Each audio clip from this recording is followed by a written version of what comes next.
नमस्कार दोस्तों, स्वागत है आप लोग का मेरे YouTube channel online knowledge world में। आज हम लोग पढ़ेंगे स्वतंत्रता संग्राम में झारखंड पार्ट 2। इससे पहले हम पार्ट 1 पढ़ चुके हैं, जिसमें हमने ये पढ़ा कि स्वतंत्रता संग्राम में झारखंडी महिलाओं का योगदान, उसको आप देख लीजिएगा। आज हम लोग पढ़ेंगे जो जितने षड्यंत्र केस हैं, ठीक है, झारखंड से रिलेटेड सारे षड्यंत्र केस इंडिया का तो बहुत सारे 100 से ज़्यादा है, हम उसको नहीं पढ़ने जाएंगे। जो हमसे झारखंड से रिलेटेड है उस चारों को पढ़ेंगे। जैसे पहला देवघर षड्यंत्र केस ये और रोड्डा आर्म्स केस, ये पूरी तरह झारखंड का केस है। बाकी अलीपुर षड्यंत्र केस, काकोरी षड्यंत्र केस, इससे पार्शली हमारा रिलेशन है, उस रिलेशन को डिस्कस करेंगे। ठीक है, ये थोड़ा सा बैकग्राउंड बना देता हूँ कि ये जितने भी केस है, ये जितने भी केस हो रहे हैं, ये क्यों हो, ये गर्मपंथियों द्वारा किया जा रहा है। गर्मपंथी प्लस क्रांतिकारियों द्वारा। क्रांतिकारियों का जनक कब हुआ? बंगाल विभाजन के द्वारा। 1905 ईस्वी में बंगाल को जब विभाजन किया गया, उस वजह से बंगाल में क्रांतिकारी पूरी तरह से हर एक जवान लगभग क्रांतिकारी बन गया। तो क्रांतिकारी देखिए, गर्मपंथी को उग्रवादी भी कहते हैं, उग्रवादी विचारधारा वाला। उग्रवादी मतलब आतंकवादी ना समझ लीजिए, ये देश के लिए मर रहे हैं, बम फोड़ने वाला उग्रवादी होते हैं। ठीक है, उग्रवादी और गर्मपंथी जो है ये वो लोग होते थे जो कांग्रेस के भीतर रह के, कांग्रेस के पार्टी के भीतर रह के काम कर रहे थे। और क्रांतिकारी जो होता है उसको कांग्रेस से कोई रिलेशन नहीं था। ये इंडिविजुअल आदमी अपने संगठन बना के, अपना समिति बना के लड़ रहे थे। ठीक है, जैसे ये क्रांतिकारियों में आप गर्मपंथी उदारवादी या भगत सिंह, चंद्रशेखर आज़ाद, अशफाक को नहीं कह सकते हो, क्योंकि उन लोग अपना अलग पार्टी बना के कांग्रेस से बाहर लड़ रहे थे, तो उन लोगों को क्रांतिकारी कहा जाता है। ठीक है, गर्मपंथी में आते थे लाला लाजपत राय, बिपिन चंद्र पाल, ये सब आते थे। क्रांतिकारी और गर्मपंथी में ये अंतर है। तो ठीक है, तो जब बंगाल विभाजन हो रहा है तो झारखंड ऑब्वियसली बंगाल में ही था उस समय, तो झारखंड में प्रभाव पड़ेगा ही। तो यहाँ भी बहुत सारे षड्यंत्र रचे गए अंग्रेज़ों को परास्त करने के लिए। तो उसमें से देवघर षड्यंत्र केस के जो सबसे इम्पोर्टेंट है। देखिए, देवघर का क्या है, देवघर क्यों है, ये भी हमें जानना चाहिए। जैसे देवघर में रोहिणी बोल के गाँव है, आपने सुना होगा। ये 1857 ईस्वी के विद्रोह को लेके ही सुना होगा, बस यही चीज़। एक दूसरा चीज़ आपने सुना ही नहीं कि रोहिणी गांव में ही, ठीक है, जो एक बहुत बड़े क्रांतिकारी थे, उसका नाम था राजनारायण बोस। ठीक है, राजनारायण बोस, ये किराए पे रोहिणी गांव में ही किराए पे घर लेके रहते थे। किराए में था, उस आदमी का नाम था तारनी प्रसाद के घर में किराए पे रहते थे। ठीक है, हाँ, यहाँ तक आप याद रखिए, फिर मैं कहानी बताता हूँ। जब बंगाल विभाजन के दौरान अगर कहा जाता है कि क्रांतिकारी आंदोलन की शुरुआत किसने किया, तो दो नाम आता है। ठीक है, क्रांतिकारी जो पहला शुरुआत किया था किताब लिख के, भवानी मंदिर, बहुत सारे वंदे मातरम मैगजीन निकाल के पूरा बंगाल में फैलाया गया क्रांतिकारी आंदोलन को। तो इसमें से सबसे अग्रणी थे, उसका नाम था भूपेंद्र दत्त और वरिंद्र घोष। इन लोगों ने अनुशीलन समिति बोल के पहला क्रांतिकारी जो मतलब संस्था बना था ना, दैट इज अनुशीलन समिति। और इस समिति के थ्रू पेपर मैगजीन भी निकालता था, क्रांतिकारी बातें लिखता था। जैसे भवानी मंदिर बहुत फेमस है, भवानी मंदिर, युगांतर, ये सब, ये दोनों का अगर कि संपादक बोले तो यही दोनों है, भवानी मंदिर और युगांतर न्यूज़पेपर मैगजीन जो है ये सब। ठीक है, तो अब यहाँ पे लॉजिकल देखिए, भूपेंद्र दत्त का बड़ा भाई कौन है? नरेंद्र दत्त। यहाँ मैजिक देखिए, नरेंद्र दत्त कौन है? विवेकानंद। ठीक है, इसका एक भाई है, और इसका बड़ा भाई कौन है? अरविंदो घोष। वरिंद्र घोष का है अरविंदो घोष।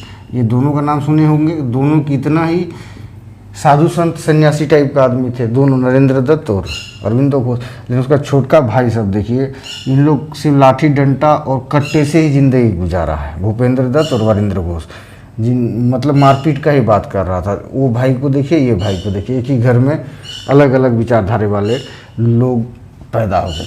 तो यही वरिंद्र घोष और अरविंदो घोष का नाना था कौन? राजनारायण बोस, ठीक है, रोहिणी गांव में। और यही जनक है और यही सबसे बड़ा रीजन है कि क्रांतिकारी जो है उसका मामा घर एक तरह से मान लीजिए कि रोहिणी गांव था। तो होगा ही क्रांति देवघर में फैलेगा ही, ठीक है। और ये इसलिए इस एरिया में रहते थे कि बंगाल में पुलिसों की बहुत ज़्यादा पकड़ हुआ करती थी और झारखंड में थोड़ी सी छूट हुआ करती थी। यहाँ से रह के षड्यंत्र बनाया करते थे इन लोग। ये बोस ने बासु है, बोस ने बासु है, श्री राजनारायण बासु। चलिए, तो ये है।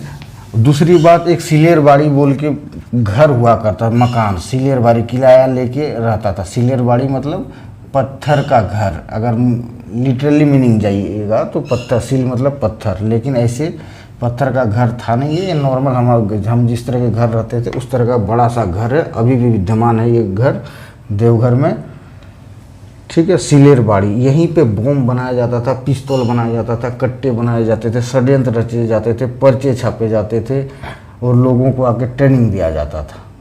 और R Mitra school, high school है ना आर मित्रा, ये वहाँ का देवघर का, यहाँ का जो प्रिंसिपल था वो खुद ट्रेनर था, मारपीट वाला, खुद ट्रेनिंग देता था उग्रवादियों का। तो इस वजह से देवघर में बहुत सारे क्रांतिकारी घटनाएं हुई। वो जितने भी हुए सब हम लोग वन बाय वन बाद के वाले चैप्टर में पढ़ेंगे। अभी हम लोग सिर्फ देवघर षड्यंत्र केस पे ध्यान देंगे। देवघर षड्यंत्र केस क्या था? देखिए, पुलिस की छापा पड़ती है एक छात्रावास में, ठीक है, छात्रावास में। कब? ये इंपॉर्टेंट क्वेश्चन है, कब? 20 अक्टूबर 1927, 20 अक्टूबर 1927।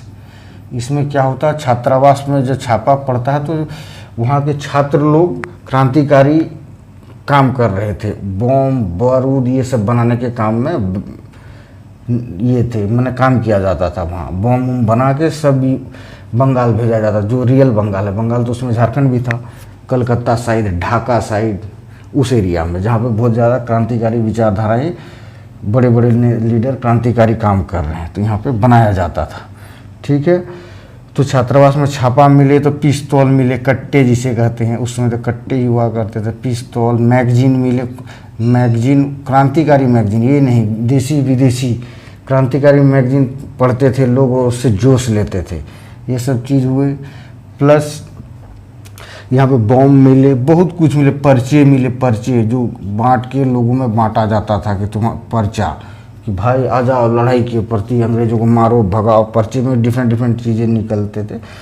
तो इससे पकड़ा गया, इसमें से 20 छात्रों को गिरफ्तार किया गया, ठीक है। ये इंपॉर्टेंट क्वेश्चन, कितने छात्रों की गिरफ्तारी हुई? 20 छात्रों को, और 20 को सजा हुई, इंपॉर्टेंट क्वेश्चन। इसमें से जो लीडर था, उस लीडर का नाम को याद रखना पड़ेगा। जो लीडर स्टूडेंट था, वीरेंद्र नाथ भट्टाचार्य, बड़ा भाई वीरेंद्र नाथ भट्टाचार्य एक, और इसका एक छोटा भाई सुरेंद्र नाथ भट्टाचार्य, सुरेंद्र नाथ भट्टाचार्य, दोनों भाई हैं, ठीक है। और एक और है, इन तीनों का नाम याद रखिए, बाकी 20 का अब याद मत रखिए, बस 20 की गिरफ्तारी हुई ये याद रखिए। उसका नाम है तेजेश चंद्र घोष, तेजेश चंद्र घोष। इन लोग सिर्फ पढ़ने के लिए आए हैं, नाम मात्र का, बाकी बम बनाने के लिए आए हैं, प्लानिंग के तहत आया है, ठीक है। तो ये है देवघर षड्यंत्र केस, इसको आपको याद रखना पड़ेगा। इंपॉर्टेंट क्वेश्चन क्या है, देवघर षड्यंत्र केस कब हुआ? 20 अक्टूबर 1927 ईस्वी में। लीडर कौन थे? वीरेंद्र भट्टाचार्य। और किन किन लोगों की गिरफ्तारी हुई? तो ये 3 नाम बहुत प्रमुख है, और 20 लोगों की टोटल गिरफ्तारी हुई। और षड्यंत्र केस क्या था कि उसमें छापा मारा गया पुलिस के द्वारा और ये सब चीज़ें मिली। ये है देवघर षड्यंत्र केस, ठीक है। आगे हम लोग चलते हैं। रोडा आर्म्स केस, रोडा आर्म्स केस। तो ये देवघर से रिलेटेड है ये केस, ये दुमका जिला से रिलेटेड है दोस्तों। रोडा आर्म्स एक्ट क्या, रोडा आर्म्स एक रोडा आर्म्स कंपनी हुआ है, रोडा आर्म्स कंपनी है। कहाँ है ये कंपनी? कोलकाता में है। तो इस कंपनी का काम क्या है? कट्टे बनाना, कट्टे बनाना, ठीक है। कट्टे नहीं लिख दीजिएगा एग्जाम में, कट्टे को पिस्तौल लिख दीजिए, पिस्तौल लिखिए, ठीक है। पिस्तौल बनाने का काम था इस कंपनी का, पिस्तौल बनाने वाला कंपनी था। तो इस कंपनी से क्रांतिकारियों ने अटैक करके बहुत से पिस्तौल चुरा लिए। तो उसकी छापे इंडिया के डिफरेंट एरिया में पड़ी और डिफरेंट एरिया से कट्टे बरामद हुए। उसमें से दुमका के एक घर में भी 2 कट्टे बरामद हुए, ठीक है। उसको कहते हैं रोडा आर्म्स केस, ठीक है। तो कौन कौन 2 आदमी पकड़ाए? वैद्यनाथ विश्वास, देखो सब बंगाली चल रहा है। हम बंगाली को, हम लोग आदमी बोलते हैं ना, डरता बहुत है, लेकिन देखिए क्रांतिकारी काम तो सारे बंगालियों ने ही शुरू किया था। वैद्यनाथ विश्वास प्लस प्रभुदयाल मारवाड़ी,